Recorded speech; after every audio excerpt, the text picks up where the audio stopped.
Hello everyone and welcome to the channel. In today's video, I'm going to show you how to save a Microsoft Excel workbook as a PDF in a landscape orientation.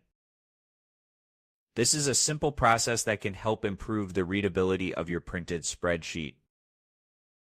So without wasting any more time, let's jump right in.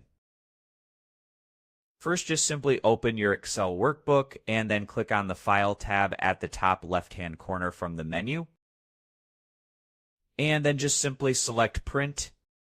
Now in the print settings, click on the Printer drop-down menu and select Microsoft Print PDF.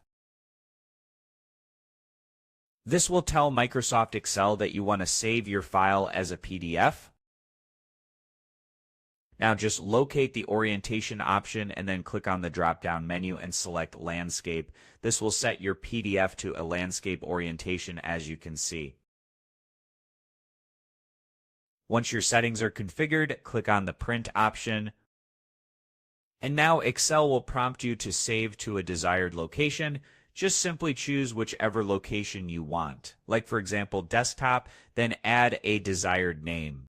And over here, as you can see, this file type is saving as PDF. So click on Save. Now wait a few seconds and the PDF is now ready. So if we open this file that was just created, as you can see, it is saved as a PDF in a landscape orientation.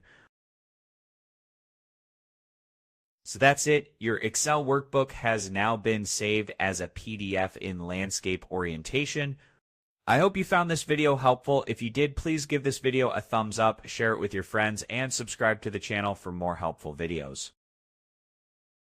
So thank you for watching, and I'll see you in the next video.